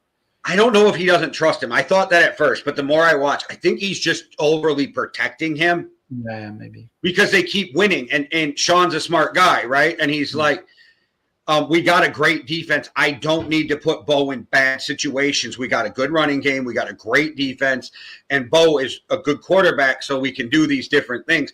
I think if you want to see him grow, though, and make a real run at the playoffs, you have to but you don't have to unleash him the whole game. There just has to be plays where you're like, if it's single coverage, take that shot. Yeah, definitely. Jay, we're both taking the Broncos in that one. Jay took the Broncos as one of his best bets as well. Onto Sunday Night Football, Jay, where the Dallas Cowboys are going up against the Minnesota Vikings. The Dallas Cowboys are 5.5-point favorites in this one. I think the big question to ask is JJ McCarthy back on track after that 31-0 win against the Commanders? I think it builds confidence, right? And I think if the Vikings are smart, and I think Kevin O'Connell is, you saw how the Cowboys play. You want screen passes, short passes out to Aaron Jones. You want to get Jordan Mason the ball in space. You want maybe do some reverses. Jordan Addison on a bubble screen. Jordan Addison on a bubble screen. Well, I was just going to say Jordan Addison on maybe some reverses. We have seen that Justin Jefferson can actually throw the ball decently. So maybe you have some weird reverse where you have Jefferson throw to Addison. I think that would be cool. I think you need to do some things to get the Cowboys defense on their back heels right away. You want to get them on their heels. Mm-hmm. I think they're going to protect JJ like they did last time. They're going to short throws, try to run the ball. I think running the ball against the Cowboys gets a little more difficult than it has been at the beginning of the year because of the moves that were made. But you have seen that the Cowboys still can be run on if you're willing to commit to the run. With all of that said, though, and I know I talked a lot of shit, I'm hoping I'm wrong, but I am taking the Cowboys in this game. Yeah. I think with JJ McCarthy specifically, I think the key to the Vikings is making their catches early on. Like it feels all momentum. Everything with JJ McCarthy feels like momentum. The best we've seen him play is in those momentum switches. So when it was that fourth quarter win against the Patriots, when the momentum just switched in that fourth quarter, you saw JJ McCarthy get better. Once, if Jordan Addison drops an easy catch that should have been 10 yards, then you'll see that loss of momentum. And JJ McCarthy feels like a momentum quarterback. That's what he feels like he ends up doing a lot of the time. And you're right, with the Dallas Cowboys, their defensive style might actually suit them a lot better. He will not have time to throw. And in the game that they won against the Commanders, he was thrown with a much shorter time to throw. The Cowboys now, they didn't do it enough against the Lions, I thought, but what they've been doing to a lot of teams is lining up with 5 on the defensive line, so you can't double block people. And it just means that Quinion Williams will get through, or Odighizuwa will get through the middle, or Ezeraka will get through on the side, because you have the one-on-one block. That just has to happen because of the way the Cowboys line up. So JJ McCarthy, if he can clarity of thought, get the ball out quickly, I think he'll have a good game. And the most important thing is the Vikings receivers make their catches. Jay, the other question is, how good is this Dallas defense really? Because they just got shown up against the Lions, and then before that, have they really played anybody that's really ticking offensively since these moves? But I think so. This is the second week that the Vikings are going to have all 5 of their offensive line starting, so maybe that helps with holding some pressure. I don't think the Cowboys do anything great, but I don't think they really do anything horrible either, right? And I think their run game has gotten so much better, or their run stopping game has gotten so much better. And I think that they are on the right track to having a really, really good defense. And when you have that type of setup, there can be a game where they play perfect together and they look like the best defense in the NFL, right? Like it can happen at times. I think with both defenses, it's easier with the Cowboys on a young quarterback, but you want to get pressure. You want to get him off his spot, which I think they'll be able to do. I don't know if it all turns into sacks, but it definitely turns into a lot of pressure. And JJ has been known to give up sacks, so if he's not getting that ball out of his hands quickly, that can become a problem. And on the reverse side, I don't think you're going to trick a guy like Dak too often with visual scheme and things like that. He gets a bit jumpy at like pressure when it's. That's what I was just going to say. I don't think you're going to confuse him. You just need to pressure him. So Flores needs to send the house. Fuck like being confusing. Just get after him, because you're not. He's been in the league so long. He's seen almost everything, right? So like the confusion's not. But you got to pressure him and make him uncomfortable. I think the Cowboys defense has enough to win this game, and I think your secondary has played games at times where I'm like, wow, they're kind of underrated. And then I watched other games where I'm like, wait, they weren't just the same team I watched play last week. So you do have those things, but I think that the Cowboys have a decent defense that's on its way to being really good, and that scares me.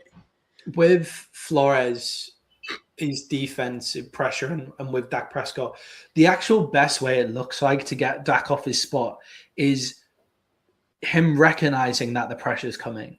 It's like he's actually worse when he like sometimes you watch and it's like he diagnoses the pressure's coming, and that makes him jumpy. It makes him do things faster because he knows the pressure's coming. It's like that's what he seems to struggle with whenever you watch him, like a lot of the time. And it's not like jumpy bad, like he's like a no, but he rushes it a second early. Yeah, but you saw a second early, and it screws up timing. And Yeah, that the like throw will be a little high or a little low because he's trying to fit it into a window that he thinks isn't going to be there. Like that kind of thing. It's not. Well, like, that's the thing with Shoddy and KOC. They run offenses that are predicated on timing. So if you fuck up the timing, it becomes a problem. Yeah, exactly. So I think Flores will be able to do that. But the way to kind of combat that is what this Dallas Cowboys offense needs to realize that they are. The Dallas Cowboys team, a running team with just explosive passing weapons. Like the Dallas Cowboys offensive line is completely set up to run the ball. They're top 10. Like everybody on their line is top 20 in the NFL at run in run grading. So, like most of them top 10. The entire interior of the offensive line is top 10 in their position in the NFL in run blocking, right? So run the fucking ball and then get the Vikings on the back foot. You can't just be sending pressure all the time because we're blocking that up and the runs are getting big chunks. And then you can move to George Pickens and then you can move to CeeDee Lamb and then you can move to Jake Ferguson. Like that makes a lot of sense to me because our offensive line in pass blocking isn't good enough to stop what Brian Flores can send in pass blocking as well. So that's where I would go with that. I will say, just for any Vikings fans who are sad this year, and I get it, we're developing JJ, and Dallas Turner and Jalen Redmond have proved they can play in this league, and they have two young guys. And the Jalen Redmond story, if you don't know it, go watch it. This kid came from the XFL or the USFL, one of the two. I forget if they were one league yet, and made a team. And not only made a team, is one of the better young D tackles that the Vikings have. It's amazing. So it's not a lost season, guys. We are really developing something. So if you're a Vikings fan, hold on. I hope I'm wrong, but like I said, I'm taking the Cowboys in this game just because I feel like those receivers and Jake Ferguson, and you have a good running game, is a lot to handle. But I do have a question for you, Maddie. Does George Pickens' effort last week worry you? And I'll give you what I think about that question at the end when you're done. I think now that people have asked questions about it, I think he'll come back with the effort that he's been showing for the rest of the season. So I think it'll be fine going forward. I wish we didn't have a wide receiver that required people to call him out to have the effort. I wish he would just show the effort in the first place. But I think it'll be fine going forward. I thought it was a ridiculous question, to be honest, because I don't think it was a lack of effort when I watched that. And I went back and watched the all 22 to see. I think he was frustrated. I think he was just frustrated, and it happens. I think he got in his feelings in that game because he is an emotional guy. Yeah, maybe. And nobody on that team righted the ship with him in the middle of the game. And there are certain guys that are emotional that you have to get under control when their emotions get to them. And we've seen it with some of the greatest players in the league, and nobody went and talked to him on the sideline and been like, bro, calm down. We are going to need you. You are a big part of this game. Your plays are going to come, and you are going to help us win this game. I don't think there was somebody on the sideline to do that. I don't know if you put that on the head coach. I don't know if you put that on Dak. I don't know whose responsibility that should be, but who's ever closest. Yeah, but who's ever closest to him on that team just needs to put their arm around him. Randy Moss was a guy, needed an arm put around him at times. We've seen T. Higgins get emotional on the sideline and Jamar Chase grab him and like have a conversation that T. Higgins is back in it. I think George Pickens is a very emotional guy who wants to win all the time and I think he also wants to be the reason you win, but that's not a bad thing. And I think he got frustrated, and I think he got in his feelings, and I think that was the problem. I don't think it was a lack of effort. I think he was in his own head. Yeah, I think he was kind of trying to slow play routes as well that didn't need slow playing and all of that kind of stuff, which is a sign of being in your head. It just looks like low effort because you're kind of jogging into the route, but he's actually just slow playing a route. Like that's what he's doing, and then he explodes. Yeah, he's overthinking. It's too late. Yeah. I could see that. CeeDee Lamb would surely be the guy to go speak to him actually about that. Like, I don't know who he's closest with and has that relationship. If I could get George Pickens' talent with CeeDee Lamb's temperament, I'd be ridiculously happy. Like that would be great. I mean, and then coaches wouldn't be needed. Like I'm just saying, we don't need coaches ever because we have Dak Prescott could be the coach. We have George Pickens with CeeDee Lamb's temperament. That would be lovely. I'm taking the Dallas Cowboys in that one as well as a 5.5 point favorites. Man, it's at home. That's a big thing for the Cowboys. The Cowboys are a much better team. Unless they're playing the Packers. I think the Packers are 5-1 in the last 6 games or something like that at Jerry World. Yeah. There's something about Green Bay at Jerry World that like is weird. Just something about Green Bay against Dallas since Aaron Rodgers went there, to be honest. This is the stadium that Eli Manning autographed after the opening game. Great. Thank you, Eli. I appreciate that. Jay, Monday Night Football, we have the Pittsburgh Steelers against the Miami Dolphins. I'm surprised that this is the game that we've been given at this point in the season. But what I'm also surprised about, Jay, is that the Pittsburgh Steelers are only 3-point favorites in this one. What have the Dolphins done to deserve to be back to only like 3-point dogs? Because if you said this game 4 weeks ago, it will be a 10-point spread. First thing is they didn't flex this because they flexed like 3 other games already for the late season. So I don't think they wanted to flex too much. I think that Miami's got a great running game, which keeps them in games. I think David Achane is fucking amazing, and we've never questioned Mike McDaniel's ability to set up run offense, right? Like that has never been a question. Also, I think we've all been a little disappointed in the Steelers. I think we've all expected more from Metcalf and Rodgers, and we've expected more from the defense, and they've kind of let us down because there was a point in this season, just by names, you went Big Play Slay, Ramsey, Joey Porter Jr. You're like, this is not a bad secondary, right? Because you got Joey Porter Jr., 2 guys who it didn't play out. Slay got cut. Ramsey got in his feelings. Yeah, and then Ramsey put in his feelings, caused some issues that cost them a game earlier this year, which we've seen from Jalen Ramsey over the years. I don't think this defense is what we thought it would be. I think we all thought at least I did. I shouldn't speak for everybody. Thought that this offense would be a little more explosive. I thought they would be averaging somewhere like 28, 31 points a game. We're not seeing this. So I think it is, yes, it's closer because Miami has been playing better. They have a great run scheme. Defense has been all right, but I think it's a lot of questioning about the Steelers why the spread is that way. Yeah, I think Miami are playing. I agree with you. I think Miami are playing a lot better football. I actually do think that's credit to Mike McDaniels. Do I think he should be the head coach of the Miami Dolphins next season? No. Do I think the Dolphins have fought for him and he's actually done a decent job since like the GM got sacked and all the speculation around his job started to really kick up? I think he's done a great job. Since then, they've played some good games and he's done what he does well. The Steelers the Dolphins have also played some really garbage teams in the past couple of weeks and won games. And that's why they're on this momentum, because they're winning games against like the Commanders in Madrid, and they win against the Browns, and they win against, they win against the Jets and stuff like that. Like they're winning against teams that they should be beating for the talent on their roster. And Jay, I do think we saw the Steelers open up that explosive tap against the Ravens. We got more down the field passes to DK Metcalf than we had all the rest of the season, just in the first quarter.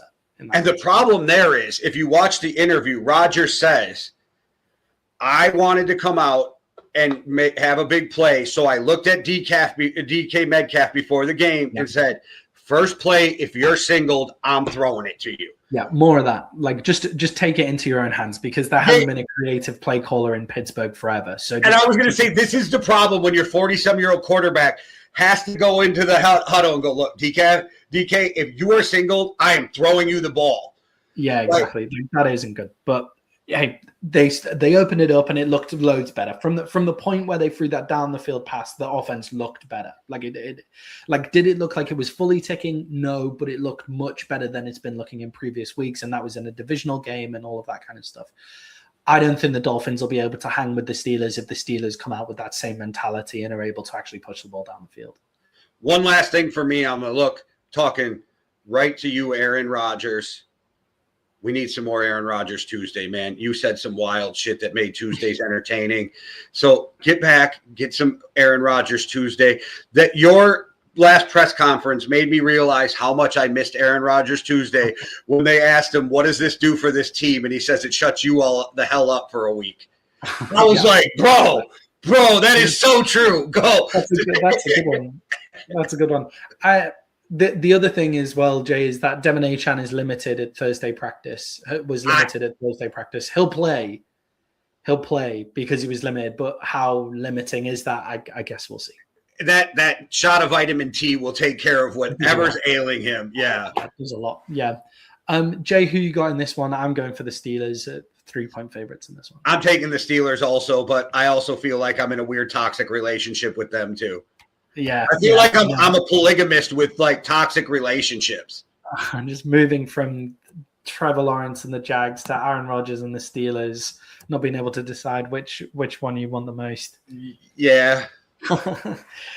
Jay, it is the first round of fantasy football playoffs in our league and in other people's leagues as well. So it's a big week for fantasy football. Bijan Robinson did me a favor, kicked me off to a great start, getting me those 30 points in my playoff game as well. I also get the 1 point for being the home seed in our league as well.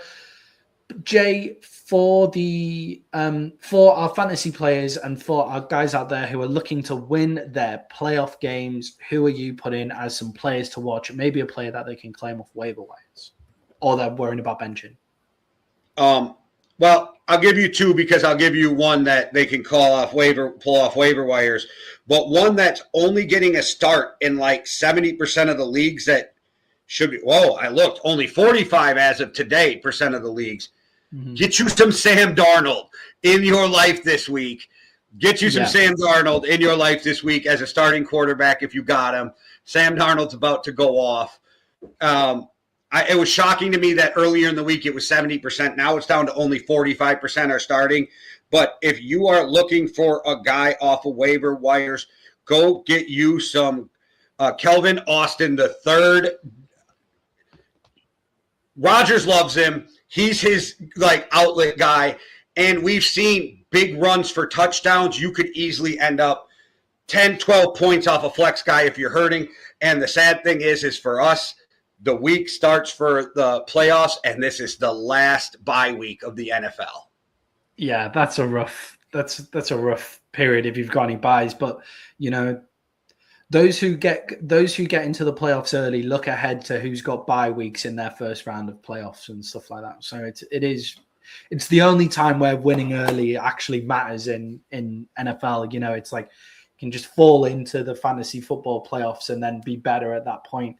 But yeah, with me and who I've been looking at, I was looking at Devin Neal as the New Orleans Saints. He's on a lot of people's benches, but he's also on a lot of waiver wires in those higher team leagues where there's less teams in it. Sorry, the lower amount of team leagues. It's very weird to be able to get the starting running back for a team off the waiver wire. So go get Devin Neal of the New Orleans Saints because Alvin Kamara looks like he's probably out for the rest of the season, or at least Devin Neal will be taking the lead role. And he looked really good last week, carrying the load for 70 yards and a touchdown off 19 carries. And he goes up against the Carolina Panthers this week, which you've got to figure will just be more run game on run game the whole way through as well. And Jay, someone else who I've been wondering about for some fantasy football stuff, I've just claimed him off waivers. Matthew Golden, only said to get 2.9 average this week, but he's coming back off injury, and he could take a big share in the next playoff games if he comes back healthy in the next 2 games. Yeah, I don't think it's bad, but we just haven't seen anything from Golden. But again, he's a rookie in a deep receiver room. There, if he goes off one game, and then you see what you were wanting from him, because he is lightning fast. So it's not the worst thing to see what happens coming off if you have the room. Yeah. If you're struggling, need a guy from waivers, not for this week, but the next couple of weeks, then Matthew Golden, I think, will be a guy to go. I like it. If you got bench room this week. I like it. If you got bench room, put a guy that could be something in the future. You know what I mean? So yeah, I had Brandon Ayuk on my bench, so I did have bench room. So I went and got Matthew Golden instead. All right, guys. I only care about winning this week because I'm playing the fucking Canadian, and I don't want to hear it all off season. No, you've got to beat the Canadian. You can't lose to. He's genuinely. I'd be happy to not make the playoffs as long as I did lose to the Canadian, because I just wouldn't be able to take it. Jay, thank you so much. Thank you so much to everyone else. I hope you enjoy the rest of your Sunday. I hope you're out celebrating with me because Sunderland have just beaten Newcastle, because this is the future, right? Like, whatever we say in this podcast happens. So Sunderland have just beaten Newcastle United. Congratulations to Sunderland, and I hope you're all out celebrating with me. Jay, send us out like you always do. Well, my message for Sunderland is just remember, we believe we can win. We believe that we can win. Okay. Sing whatever weird, well, I don't know if it's weird, but sing whatever shit you guys sing that Americans don't completely understand the tradition of, because it's a lot of fun.